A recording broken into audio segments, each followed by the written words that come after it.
Assalamualaikum warahmatullahi wabarakatuh. Saya ucapkan selamat pagi kepada seluruh siswa dan siswi kelas 12 MIA. Apa kabar kalian hari ini? Semoga kita senantiasa dalam lindungan Allah Subhanahu wa taala yang selalu diberikan sehat walafiat untuk melaksanakan berbagai aktivitas rutinitas kegiatan kita sehari-hari. Nah, pada video pembelajaran biologi kali ini kita akan membahas mengenai materi genetik yang ketiga setelah kromosom, kemudian gen, dan berikutnya adalah poin C yaitu DNA atau singkatan dari deoksiribonukleik asid atau kalau dalam bahasa Indonesianya disebut sebagai asam deoksiribonukleat. Nah, apa itu DNA? DNA merupakan penyusun gen dalam kromosom yang membawa informasi genetik. Jadi dari kalimat pertama ini kita bisa menyimpulkan bahwa DNA adalah penyusun gen, di mana gen itu ada dalam kromosom. Jadi 3 materi genetik yang merupakan faktor penting dalam proses informasi genetika. Di mana letak DNA? DNA terletak pada inti sel. Ini jumlah paling banyaknya itu ada di inti sel. Kemudian ada sebagian kecil di mitokondria, lalu ada pula di sentriol, di kloroplas dan plastida. Jadi paling banyak ditemukan di inti sel. Nah, DNA merupakan suatu polimer yang terdiri atas nukleotida dengan jumlah ratusan hingga ribuan, sehingga sangat memungkinkan bahwa DNA setiap makhluk hidup itu sangat berbeda-beda. Ya, sekalipun individunya tersebut berasal dari satu keturunan, tapi memiliki jumlah dan komposisi yang berbeda DNA-nya. Nah, DNA itu suatu segmen, gitu ya, suatu segmen di mana dia akan memberikan informasi untuk satu genetik. Jadi DNA itu akan memberikan informasi genetik dalam 3 segmen ini, 3 segmen DNA itu memberikan informasi genetik yang disebut dengan gen.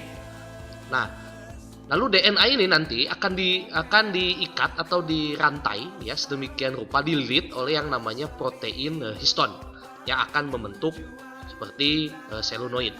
Nah, seluloid ini nantinya akan membentuk benang-benang yang disebut dengan benang-benang kromatin yang pada saat proses pembelahan sel benang-benang tersebut akan memendek dan menebal membentuk yang namanya kromosom. Jadi satu kromosom hanya satu lengan.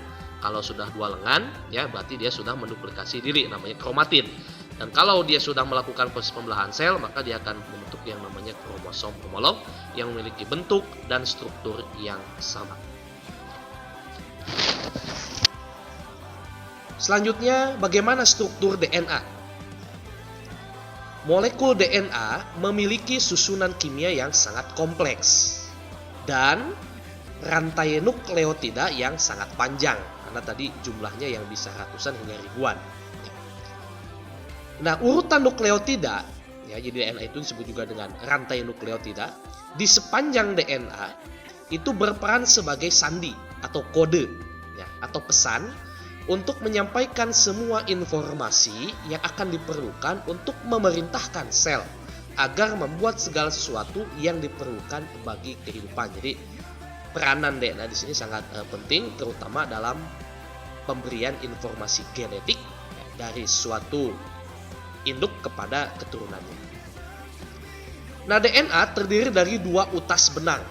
Ya, 2 utas benang yang disebut dengan polinukleotida yang saling berpilin. Ya, saling berpilin atau disebutnya rantai double helix, ya, berpilin ganda ke arah kanan. Jadi berpilinnya ke arah kanan. Di mana kedua rantai DNA ini ya, yang tadi double helix itu saling berhadapan sehingga disebutnya dengan antiparalel. Nah, ini bisa kita lihat ya, ini bentuknya melilit, ya, melilit ke arah kanan, di mana setiap lilitannya itu ada pasangan basa base pair di sini nanti akan dibahas, ada adenin, ada timin, ada guanin, ada sitosin. Nah, ini bentuknya seperti ini DNA. Jadi melilit ke arah kanan, lalu dia bentuknya berpilin ganda. Jadi seperti tangga yang berputar. Nah, siapa penemu DNA pertama kali? Ya, DNA pada tahun 1953 James Watson and Franz Crick berhasil menemukan model molekul DNA yang berupa struktur helix beruntai ganda atau lebih dikenal dengan helix ganda. Watson and Crick. Jadi yang pertama yang menemukan modelnya itu adalah Watson and Crick.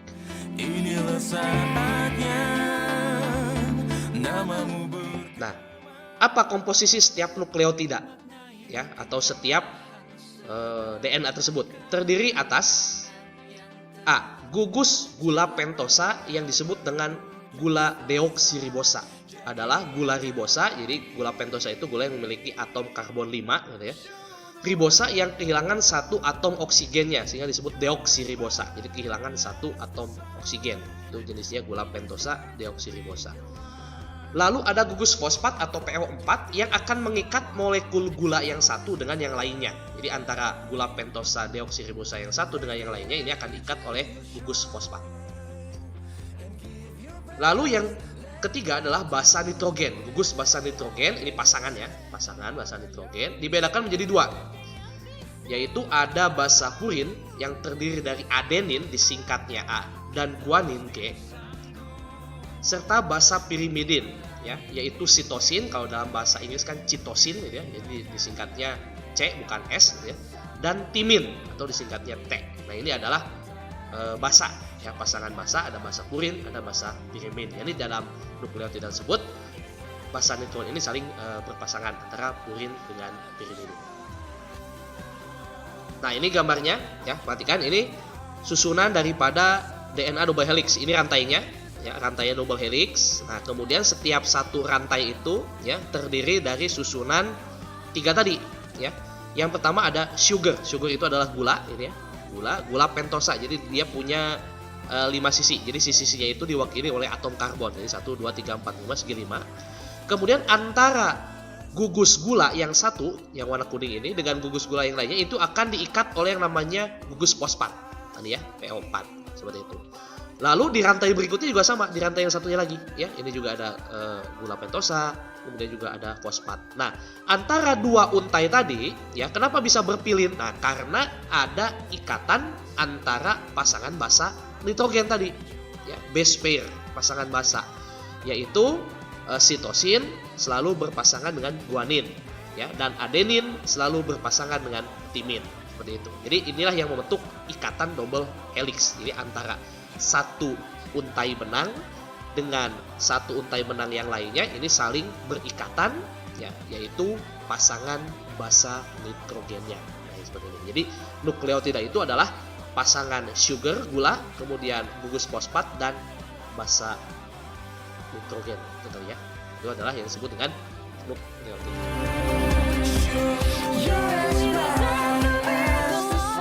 Lalu struktur tangga berpilin atau double helix ya, itu bisa juga diibaratkan ada yang disebut dengan bagian ibu tangga atau bagian pitanya yang terbentuk dari pasangan gula dan fosfat. Sedangkan anak tangganya terbentuk dari pasangan basa nitrogen. Nah ini mohon di garis bawahi ya, di mana A, adenin selalu berpasangan dengan timin. Kemudian sitosin selalu berpasangan dengan guanin. Jadi jangan dibalik ya, A berpasangan dengan C misalkan, itu salah. Atau A berpasangan dengan G walaupun sama-sama basa purin, tapi pasangan basanya itu berpasangan dengan basa yang lainnya, yaitu basa pirimidin. Jadi A berpasangan dengan timin, kemudian C berpasangan dengan guanin. Nah antara pasangan basa nitrogen tersebut itu diikat atau dihubungkan dengan ikatan hidrogen, di mana adenin dan timin itu dihubungkan oleh 2 ikatan hidrogen, sedangkan sitosin dan guanin dihubungkan oleh 3 ikatan hidrogen. Nah kenapa harus ikatan hidrogen? Karena ikatan hidrogen ini sifatnya mudah lepas gitu ya, mudah lepas sehingga nanti pada saat proses replikasi DNA antara pasangan rantai yang satu dengan yang lainnya itu akan mudah terbuka atau terbuka pilihan double helixnya. Nah, pasangan antara basa nitrogen dan gula pentosa disebut nukleosida. Sedangkan basa nitrogen, gula pentosa, dan gugus fosfat itulah yang disebut dengan nukleotida. Nah, ini ya contohnya. Nah, ini yang bulat ini adalah gugus fosfat. Kemudian yang segi 5 ini biasanya kalau di contoh soal itu diibaratkan seperti ini. Jadi gula pentosa itu adalah segi 5, kemudian digabung dengan ya bulatan ini adalah gugus fosfat ya. Ini rantai yang satu, ini rantai yang kedua. Antara rantai yang satu dengan rantai yang kedua itu diikat itu ya, dibentuk oleh pasangan basa nitrogen, yaitu sitosin dengan guanin, adenin dengan timin gitu ya, atau dibalik timin dengan adenin sama saja. Dimana sitosin, guanin, ada 3 ikatan hidrogen ya, ada 3 nih, 1, 2, 3. Sedangkan adenin dan timin ini ada 2 ikatan hidrogen. Nah, ini contoh soal. Pernyataan yang salah tentang DNA. A. Rantai double helix, betul ya. Gulanya deoksiribosa, betul apa salah? Betul. Basa nitrogennya sitosin ya. Sitosin, timin, adenin, guanin. Benar atau salah? Benar ya. D. Letaknya di ribosom, sitoplasma, nukleus, dan plastida. Benar atau salah? Salah, karena tidak ada DNA di ribosom ya. Tidak ada DNA di dalam ribosom. E. Fungsinya sebagai pengendali faktor keturunan. Ini benar atau salah? Nah, benar. Jadi jawaban yang salah adalah D. Kemudian contoh berikutnya, perhatikan gambar berikut ini. Nah, biasanya kalau ada gambar ilustrasi itu seperti ini, ada yang segi 5, ada yang bulat gitu ya. Kemudian ada pasangan basa nitrogen. Sepotong molekul DNA yang ditunjukkan oleh 1, 2, dan 3 secara berurutan adalah, nah, kita lihat di sini. 1 ini adalah yang menghubungkan gula pentosa, berarti ini adalah senyawa fosfat gitu ya, fosfat. Kemudian 2 ini jelas yang segi 5 itu adalah deoksiribosa ya, karena DNA di sini deoksiribosa. Lalu yang ketiga di sini adalah basa nitrogen. Tapi kita lihat di sini basa nitrogennya apa? Nah, pasangan yang nomor 3 ini adalah sitosin. Pasangan sitosin apa tadi? C. Pasangan C adalah G, berarti guanin. Ini jawabannya adalah fosfat, deoksiribosa, dan guanin. Ini jawabannya adalah yang D. Nah, perhatikan gambar struktur molekul DNA berikut. Sama nih ya. Kita diminta menyebutkan susunan basa nitrogennya. Susunan basa nitrogennya 1, 2, 3, dan 4 secara berurutan. Kita lihat 1. 1 pasangan adenin apa? Timin kan? Nah, berarti 1 timin. Kemudian 2 di sini. Nah, pasangan guanin apa? Ya, sitosin, berarti C ya. Berarti timin, sitosin kan? Lalu yang ketiga, guanin, pasangannya apa? Sitosin juga, berarti sitosin. Lalu yang keempat itu adalah adenin, berarti pasangannya adalah timin. Maka jawaban yang tepat adalah timin, sitosin, dan timin. Nah, itu untuk video pembelajaran yang pertama. Untuk video pembelajaran yang selanjutnya, simak pada part yang kedua.